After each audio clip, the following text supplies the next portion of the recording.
Акыркы сааттарга алынган кабарлар 11 обосунда жаңырат. Кушубак кечиңиздер менен.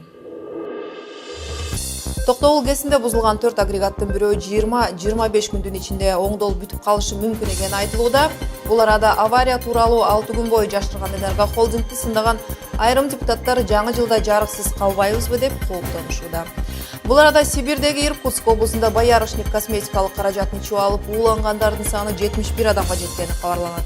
Ал эми суюктук ичкен дагы жүздөгөн адамдын абалы оор бойдон калууда.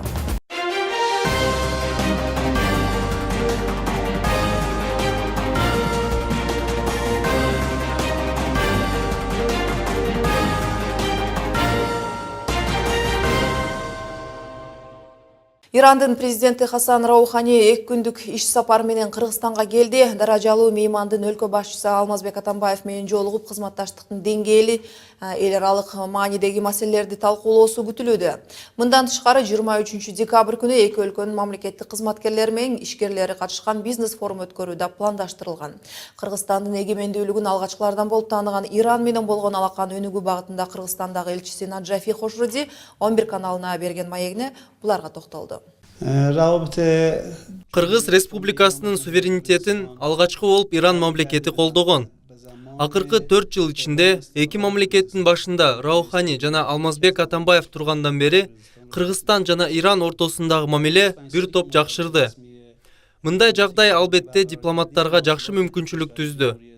Өткөн жылы Кыргызстан президенти Иранга сапар жасаса, бул жылы Иран президенти өз сапарын Кыргызстанга жасамакчы. Эки тараптуу жолугушууда көптөгөн документтерге кол коюлат. Алардын ичинен эки өлкөнүн 10 жылдык кызматташтыгы боюнча план өзгөчө орунду ээлейт. Бул план аркылуу бүткүл тармактарда тыгыз кызматташтык жүргүзүлөт.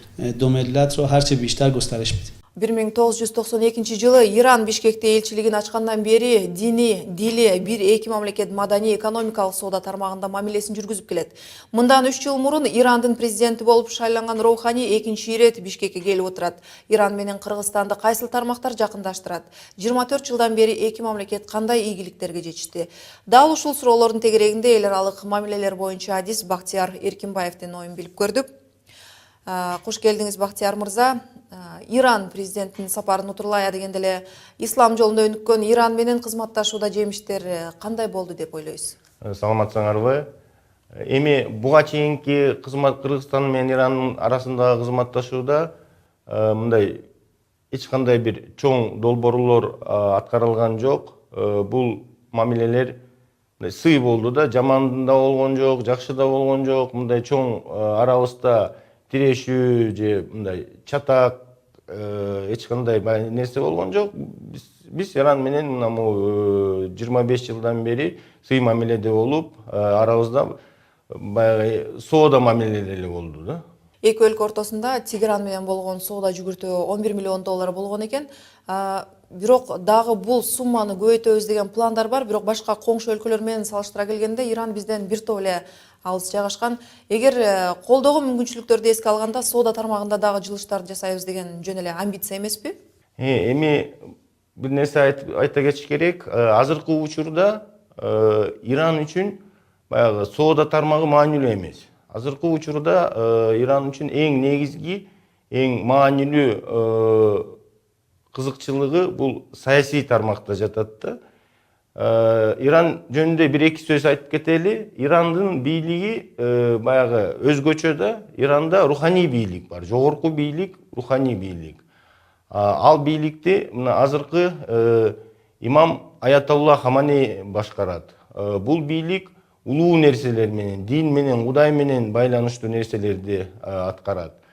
Экинчи бийлик бул аткаруучу бийлик. Ошол бийликти мына Ирандын президенти Хасан Раухани башкарат. Анан эми булардын философиясы боюнча майда экономика, саясат, тышкы саясат маселелерди чечет. Ирандан санкциялар алынгандан кийин Иран үчүн эң негизги маселе өзүн регионалдык держава катары бекитүү маселеси биринчи планга чыгып атат да. Анан Кыргызстандан азыр Иран эң негизги кадам катары бул Шанхай уюмуна мүчө болгонуна баягы колдоо издеп жүрөт да. Бул эң негизги. Мындан тышкары коопсуздук маселелерин Борбордук Азия Иран менен баягы Ирандын кызыкчылыктарына кирген регион.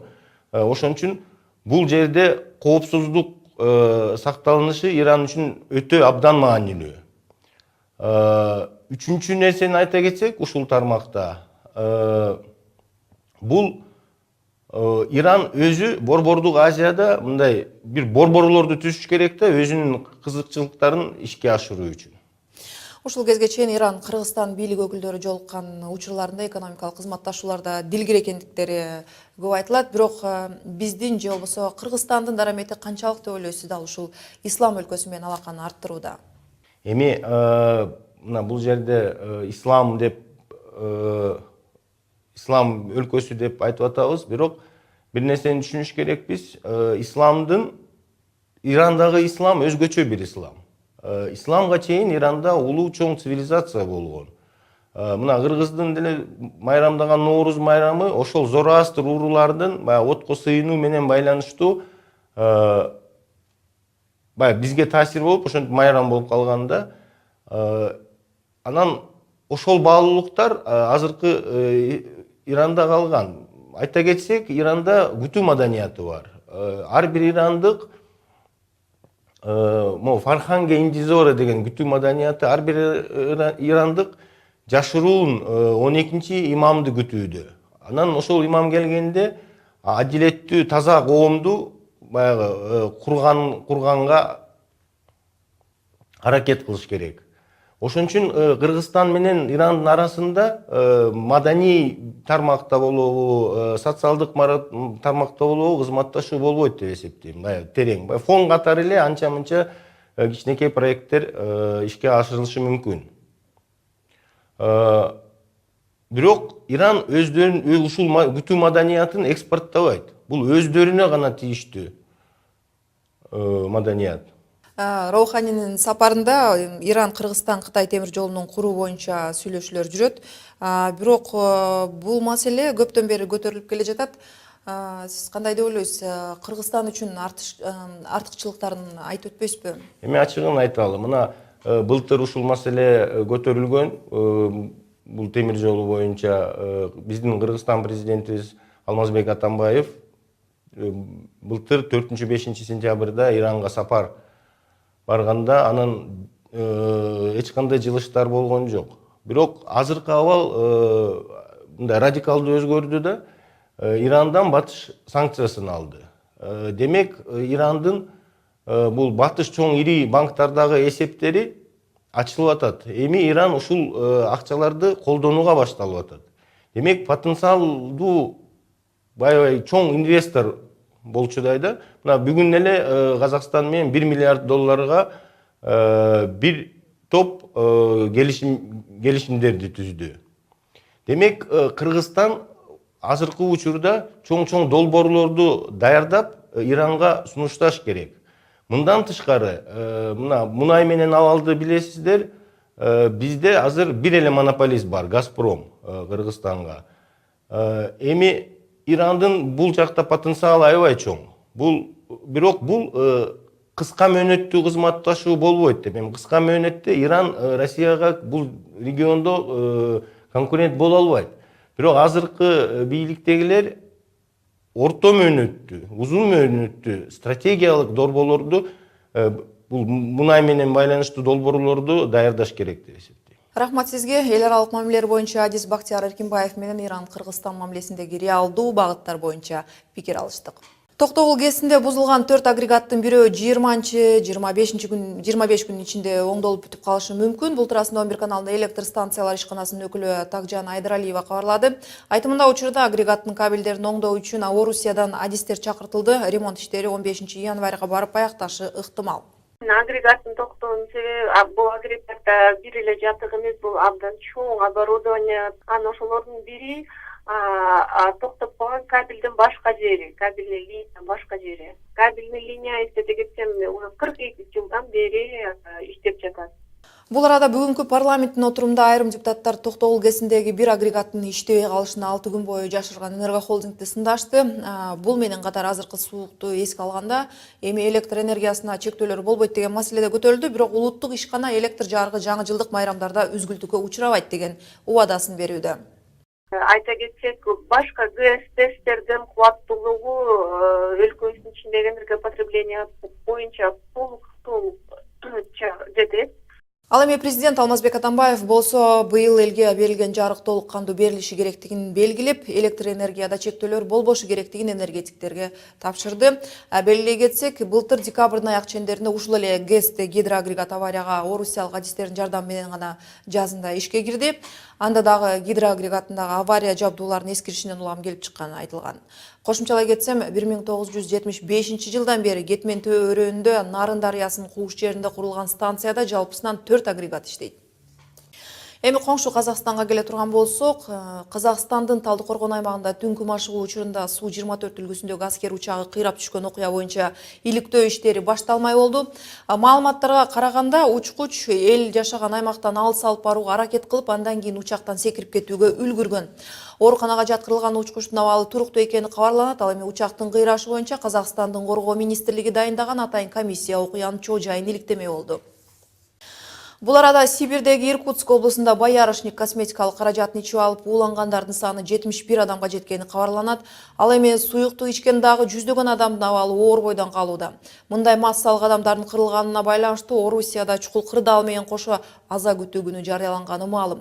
Маалыматтарга караганда спирт ичимдиги катары Боярышник лосьону колдонушкандардын көпчүлүгү 35-50 жаштагылар. Курамында спирт кошулган косметикалык каражатка кошулган метанол адамдын өлүмүнө алып келгенин дарыгерлер белгилешет.